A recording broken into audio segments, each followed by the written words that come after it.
여러분, 세상에서 그 사람이 진정한 사랑이고 진정한 친구인지 알려면 정말 힘들고 어려운 상황, 고통스러운 상황에 가보면 정말 진정한 친구인지 진정한 사랑인지를 알 수 있다라고 하죠. 물론 뭐 그렇다고 진정한 친구인지 알기 위해서 굳이 또 망하고 죽을 병에 걸릴 필요는 없습니다만, 그러나 우리가 어려운 일을 겪어보면 사람의 본 마음을 알 수 있다 하는 이야기는 누구나 다 동의할 수 있는 내용입니다. 자, 진실한 사랑은 부유하거나 건강하거나 젊고 멋있을 때만 하는 게 아닙니다. 가난하고 병들고 볼품 없을 때에도 하는 것이지요. 그런 과정을 통해 나의 화려한 면을 사랑했는가, 아니면 내 아픔과 연약함까지도 사랑하고 있는가를 우리는 발견할 수가 있습니다. 저는 이런 면에서 하나님 사랑도 좀 그랬으면 좋겠습니다. 하나님이 나한테 잘해주고 좋은 일만 있어야 하나님을 사랑한다. 홍해를 갈라주시고 문둥병자도 치유해주시고 죽은 자도 살리시고 경제적인 축복을 주시면, 아무 일도 안 생기고 무탈하게 살게 해주시면 하나님은 사랑한다. 그러나 장애를 안고 살아가고 진흙탕에 빠지고, 그리고 때로는 고통과 질병에 시달리고, 그리고 하는 일마다 제대로 되지 않고 간절히 기도해도 사랑하는 사람이 떠나는 것을 봐야 한다면 나는 하나님 사랑할 자신이 없다 하는 마음도 있습니다. 그러나 여러분, 언제 우리는 하나님을 사랑한다 말할 수 있겠습니까?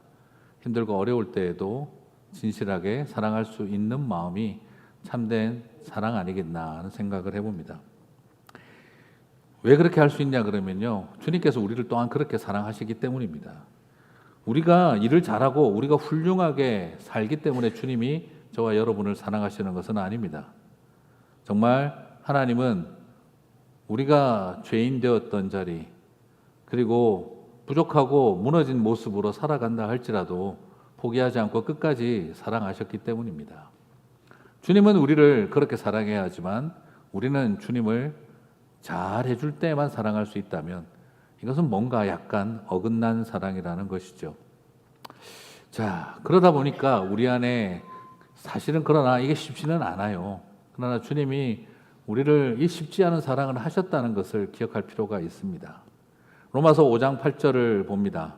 로마서 5장 8절을 보면 우리가 아직 죄인 되었을 때에 그리스도께서 우리를 위하여 죽으심으로, 같이 읽겠습니다. 하나님께서 우리에 대한 자기의 사랑을 확증하셨느니라. 우리가 의인이고 성인이 되었을 때 우리를 위해 죽으신 것이 아니라 우리가 죄인이고 무가치하고 그럴 만한 의미가 없다고 생각되어질 때 죽으심으로 주님은 우리를 향한 사랑을 확증하셨습니다. 잘할 때 사랑해 주는 사랑은 당연한 것이고, 그러나 정말 아니다 싶을 때도 그 마음을 끝까지 품고 갈 수 있는 사랑이 참된 사랑이 아니겠나 싶습니다. 그러나 사실 여러분 어떻습니까? 솔직히 내 삶에서 하나님이 그렇게 마음에 들지 않을 때가 있잖아요. 하나님이 꼭 죽어버리신 것처럼 여겨질 때가 있잖아요. 아무리 생각해봐도 하나님이 돌아가셨나 봐 하는 생각이 들 때가 있잖아요.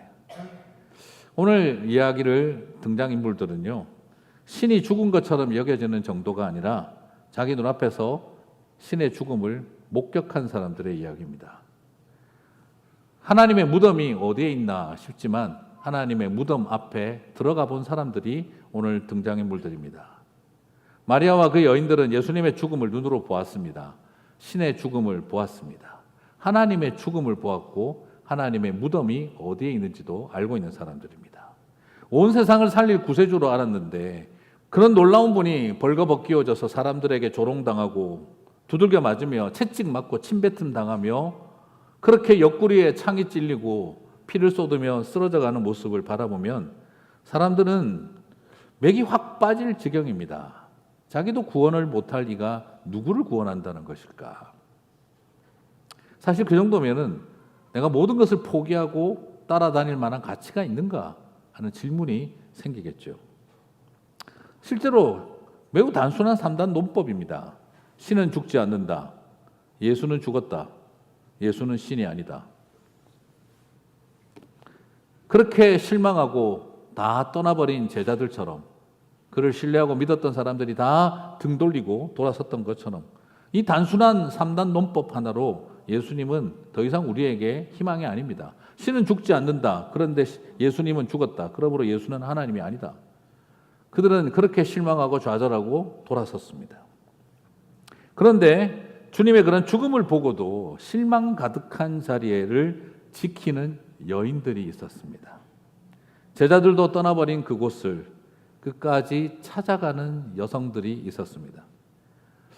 보좌의 좌편과 우편에 앉으려 했던 제자들은 십자가의 좌편과 우편은 강도들에게 내어주고, 그리고 또한 무덤의 좌편과 우편은 가보지도 않았습니다.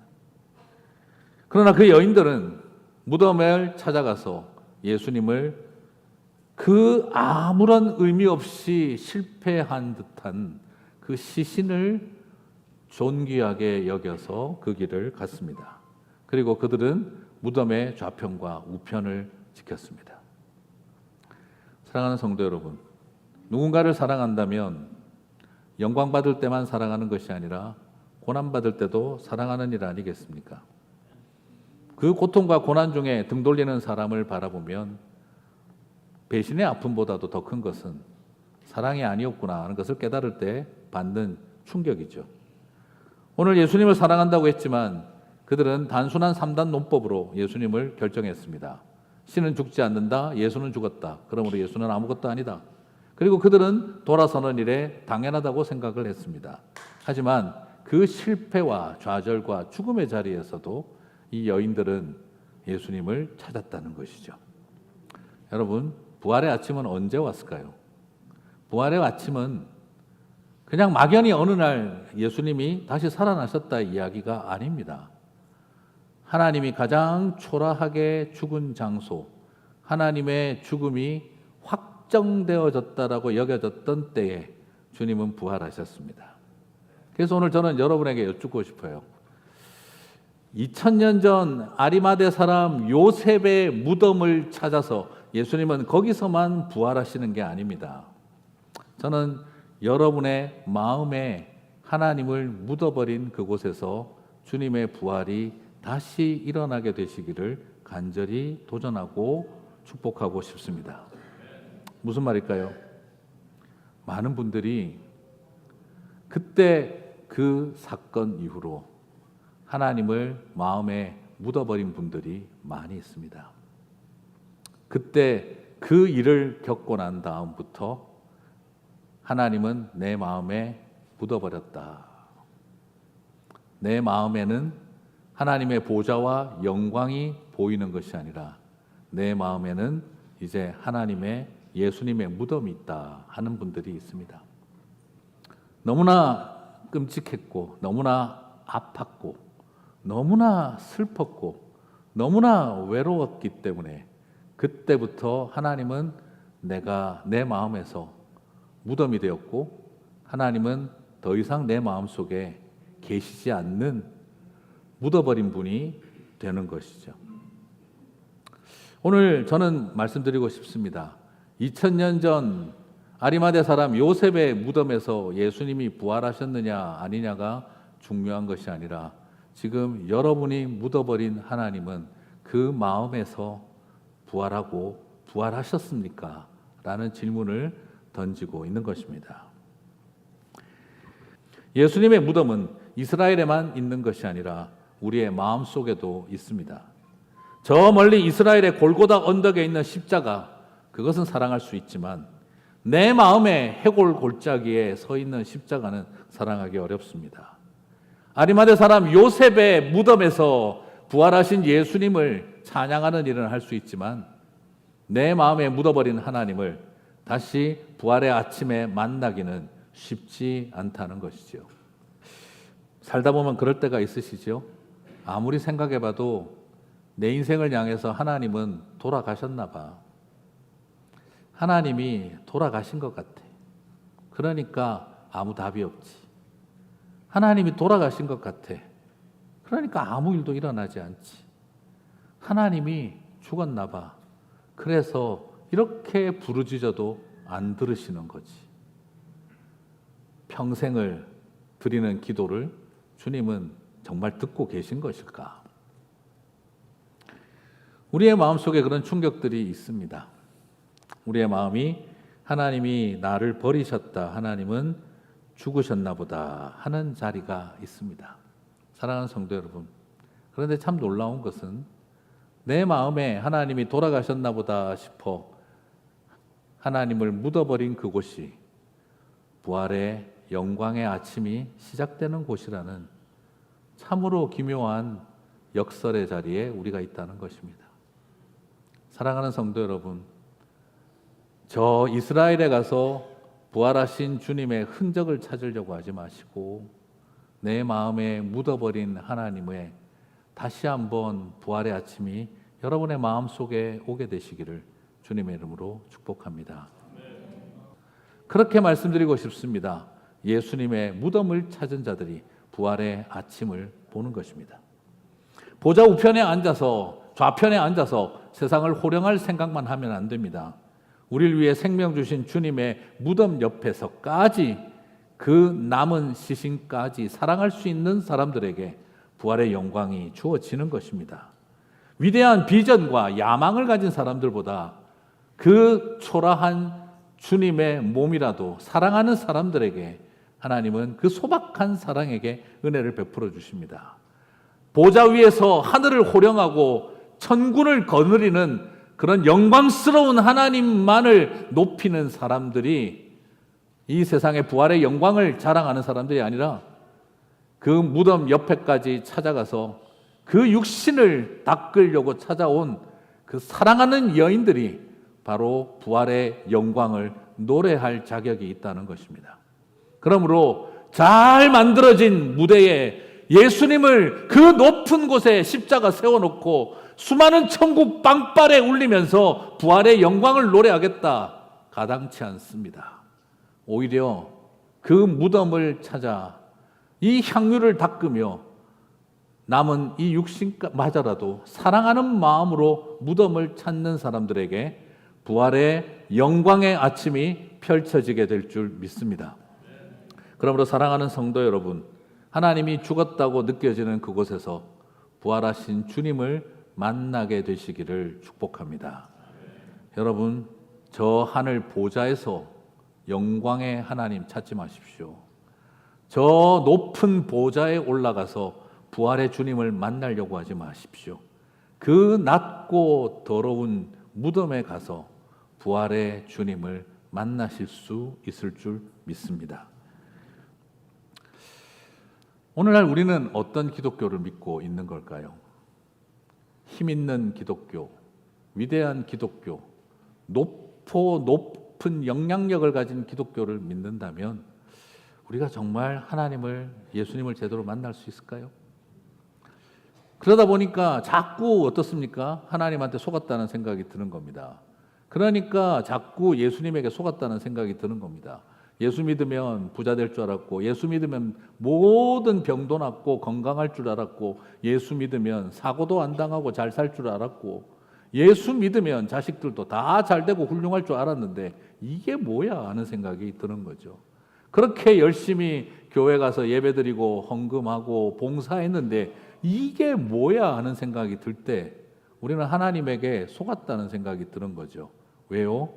하나님은 능력의 하나님, 영광의 하나님으로만 생각했기 때문인 것입니다.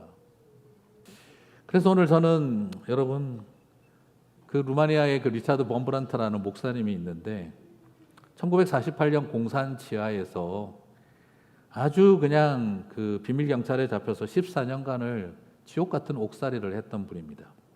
모진 태형과 지하 10m 감방에서 약물과 고문에 시달렸고 엄청난 심리전을 견뎌야 했습니다. 수년 동안은 아무도 면회를 시켜주지 않았고 그는 잊혀진 존재처럼 여겨질 정도였다고 합니다.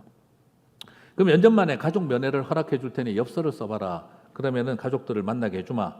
그 방송이 나와서 너무너무 기뻐서 받은 엽서에다가 면회를 오라고 해주고, 그리고 그 간수들은 와가지고 면회 날짜가 잡혔다고 이야기를 해줬습니다. 면회 당일 기쁨에 들떠서 그 날을 준비했는데 면회 당일날 아무도 면회를 오지 않았습니다. 면도도 하고 새로 나온 내복과 좋은 옷도 입고 들뜬 마음으로 가족들을 기다렸는데 아무도 면회를 오지 않았습니다. 알고 보니 사실은 그 간수들이 고도의 심리전을 쓴 것입니다. 가족 그 엽서를 전달해 주지 않고 가족들은 면회가 있는지도 모르고 있었고 그래서 가족들이 오지 않으면 범브란트가 무너질 거라고 기대했던 것이죠. 굉장한 잘 디자인된 고도의 심리전을 펼쳤습니다. 이런 사실을 전혀 몰랐던 목사님은 하염없이 기다렸습니다. 다른 제수들이 면회 시간 동안 가족들을 만나 웃는 대화 나누는 시간을 들을 때 그것은 마치 자신에게는 비수처럼 꼽혀오는 고통이었습니다. 홀로 우두커니 벽만 쳐다보고 앉아있던 범브란트 목사님, 완전히 버림받은 사람처럼 여겨졌습니다. 소외감에 사로잡히고 희망은 절망으로 무너지고 있던 그때 그 대기실에 갑자기 방송 소리가 나옵니다. 그 간수들은 그때를 기다리고 말을 꺼낸 거죠. 아무도 너를 사랑하지 않는다. 이젠 아무도 너를 기억하지 않는다. 너는 잊혀진 존재다. 그 말을 듣는 순간 지금까지 그 오랜 고문과 고통을 이겨왔던 범브란트 목사도 그 목사님도 자기 연민에 빠져 서럽게 울며 무너지기 시작했다고 합니다. 그리고 그 고통에 이겨내지 못하는 모습을 바라보고 있던 간수들은 마지막 메시지를 스피커를 통해 방송으로 들려줍니다. 하나님은 죽었다. 하나님은 계시지 않는다.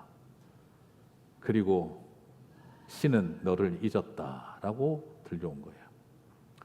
후에 범브란트 목사님은 말합니다. 그 방송이 시작되고 나서 너무나 놀랍게도 난 그들의 말이 믿어지기 시작했습니다.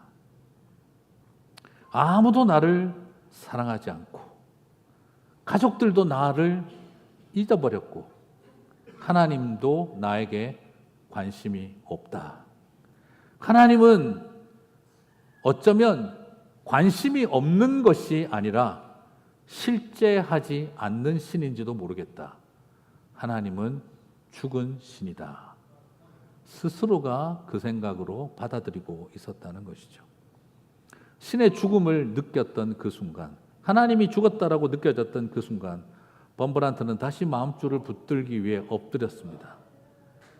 그때 그 순간 그의 마음속에 떠올랐던 것은 예수님이 돌아가신 다음 날 무덤을 찾았던 여인들은 어떤 마음이었을까를 떠올렸다라고 합니다. 그 여인들도 나처럼 절망스러웠겠지. 그들은 그 절망 속에서도 예수님을 찾았고 죽은 하나님을 붙들었고 그 곁을 지켰다면, 그래 이제 나는 나를 살려주실 살아계신 하나님, 영광스러운 하나님 찾지는 못한다 할지라도 돌아가신 예수님, 죽은 신들, 그 무덤을 지키는 자가 되고 싶다. 그 마음으로 하나님 앞에 기도했다고 합니다. 하나님, 지금 이 순간 저에게 당신은 죽은 것 같습니다. 무덤에 계신 것 같아요. 어떻게 해야 할지 방향도 모르고 절망스럽습니다. 하지만 무덤 곁을 떠나지 않겠습니다. 무덤 옆에서 울었던 그 여인들처럼 이 자리를 지키겠습니다. 그리고 당신이 죽은 것처럼 여겨지는 이 무덤 같은 이 감옥에서 부활의 아침을 보고 싶습니다. 사랑하는 성도 여러분, 그 여인들에게 부활의 아침이 주어진 것처럼 14년의 감옥 생활을 끝난 범브란트 목사님에게 부활의 아침이 열렸습니다. 그리고 범브란트 목사님은 그 루마니아 땅에서 부활과 부흥의 길을, 문을 열어 젖힌 하나님의 사람으로 쓰임받게 되었습니다. 사랑하는 성도 여러분, 무엇입니까? 우리 모두가 다 다윗처럼, 그리고 또한 정말 기쁨과 감격이 넘치는 하나님의 사람들처럼 찬양하고 노래하고 신앙생활할 수는 없을 것입니다. 때로는 무너집니다. 때로는 신이 죽었다는 생각이 들 정도입니다. 내 인생에서 하나님은 돌아가셨구나 생각이 듭니다. 사랑하는 사람들의 고통을, 내 육신의 질병을, 그리고 또한 아무리 해결해도 답을 얻을 수 없는 사랑하는 자녀들의 절망과 좌절을 바라보고 있다 보면 내 마음에 어느 틈에 신의 무덤이 생기기 시작을 합니다. 하지만 저는 부탁드리고 싶습니다. 하나님이 가장 영광스럽고 위대하고 강력할 때만 하나님은 살아계신 것이 아니라 우리가 보기에 무덤 속에 계시고 신이 죽었다라고 여겨지는 그 자리에서도 부활의 아침은 기필코 오는 줄 믿습니다. 저와 여러분에게 그 소망을 붙드는 하나님의 백성들, 자녀들이 되시기를 주의 이름으로 축복합니다. 그렇습니다. 오늘 이 마음에 우리가 무너질 때, 그러나 위로는 거기에 있습니다. 위대한 하나님이 우리의 위로가 되는 것이 아니라 하나님이, 예수님이 죽은 것처럼 여겨지는 자리에서도 우리에게는 부활의 아침이라는 소망이 있습니다. 오늘 그것을 붙들고 살아내어가는 저와 여러분이 되시기를 축복합니다. 주님의 무덤은 신의 죽음만 있는 곳이 아니라, 신의 죽음만이 있는 곳이 아니라 이제 다시 부활이 시작되어지는 장소입니다. 그러므로 부탁하고 싶습니다. 2000년 전 이스라엘에 예수님이 어디서 부활했는지는 관심 없습니다. 그러나 오늘 내 마음에 묻혀있는 주님의 무덤에서 여러분 다시 한번 부활의 소망이, 아침이 밝아오게 되시기를 축복합니다. 그 여인들에게 천사는 말합니다. 마가복음 16장 6절, 청년이 이르되 놀라지 말라, 너희가 십자가에 못 박히신 나사렛 예수를 찾는구나. 같이 읽겠습니다. 그가 살아나셨고 여기 계시지 아니하리라. 여러분, 이 고백이 여러분의 고백이 되시기를 바랍니다. 그가 살아나셨고 이제 더 이상 내 마음의 무덤에는 그가 계시지 아니하느니라. 이 마음의 고백을 드릴 수 있는 저와 여러분이 되시기를 바랍니다. 사탄은 끊임없이 공격할 겁니다. 네 삶을 봐라, 하나님이 어디 살아 계시냐. 네 인생을 봐라, 하나님이 어디 계시냐. 네 자녀들을 봐라, 네 배우자를 봐라, 하나님이 어디 살아 계시냐. 그러나 오늘 우리가 믿음으로 선포할 수 있게 되기를 바랍니다. 그가 여기 계시지 않고 다시 나를 위해서 생명으로 부활하신 줄 믿는다. 이 고백이 저와 여러분을 당당하게 만들어 가실 줄 믿습니다. 그래서 선포하십시다. 돌아보고도 싶지 않고 기억하고도 싶지 않고 다시 찾고 싶지도 않았던 하나님의 무덤이 있는 그곳이 부활의 첫 땅이 된 줄 믿습니다. 오늘 여러분, 깊은 강 속에 빠져버린 것 같은, 주님의 죽음을 본 것 같은 우리의 마음 속에서 주님이 저와 여러분을 끌어내어 주실 줄 믿습니다. 그렇습니다. 이제 말씀을 마무리하겠습니다. 고린도후서 4장 14절을 보시면 다 함께 한번 읽겠습니다. 주 예수를 다시 살리시니가 예수와 함께 우리도 다시 살리사 너희와 함께 그 앞에 서게 하실 줄을 아노라. 아멘. 얼마 전에 나눴던 말씀입니다. 부활주일날 예수님이 부활했다 하는 것만 알면 100점 만점에 50점입니다. 예수님이 부활했다는 것만 알면 제대로 모르고 계신 것입니다. 예수와 함께 우리도 다시 살리셨다. 여러분, 이것이 주님이 부활하신 목적입니다. 예수님을 다시 살리는 것이 목적이 아니라 예수님을 다시 살리신 것은 저와 여러분을 다시 살리시기 위해서입니다. 로마서 8장 11절, 예수를 죽은 자 가운데서 살리신 이의 영이 너희 안에 거하시면 그리스도 예수를 죽은 자 가운데서 살리신 이가, 같이 읽겠습니다. 너희 안에 거하시는 그의 영으로 말미암아 너희 죽을 몸도 살리시니라. 아멘. 여러분, 예수의 부활을 부활주일날 아는 일은 충분하지 않습니다. 예수 그리스도를 살리신 이가 우리를 다시 살리시는 것입니다. 왜 예수님을 다시 살리셨습니까? 저와 여러분을 다시 살리기 위해서입니다. 주님은 약속하신 것입니다. 나는 살리고야 만다. 나는 살린다. 반드시 너희들을 다시 살린다. 오늘 그 은혜가 저와 여러분 가운데 함께 하실 줄 믿습니다.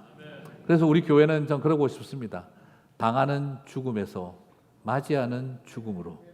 부활의 신앙이 있으면 죽임 당하는 사람은 없습니다. 여러분, 우리가 장례할 때 죽음 당하신 분들이 아닙니다. 예수님도 죽음 당하시지 않았습니다. 죽음을 맞이하셨습니다. 하나님의 백성들은 죽음을 맞이하는 사람들입니다. 그것이 바로 부활을 맞이하는 길인 것을 알기 때문입니다. 여러분, 끝을 시작으로 바꾸시고 그리고 하나님의 죽음을 주님의 부활의 아침으로 여기는 저와 여러분이 되시기를 바랍니다. 핏자국이 멈춘 곳에 나무 심어 싹 틔우고 못자국이 녹슨 곳에 꽃이 피어 땅에 흘러 사랑이 흔적이 되어 하늘 자국을 남기다. 그를 다시 살린 열심은 나를 다시 살린 결심. 오피스에서 늦은 밤에 혼자 적어놓고 내가 이런 것을 적다니 이래가지고 아니라 그냥 뭐라 설명할 수 없는 하나님 사랑이 마음속에 이렇게 와닿았습니다.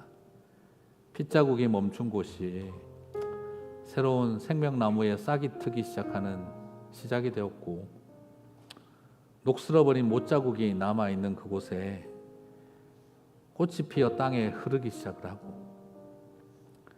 우리가 하나님을 죽이겠다고 찢어놓은 그곳이 하늘이 우리를 사랑한 하늘 자국이 되었구나 하는 생각이 들었습니다.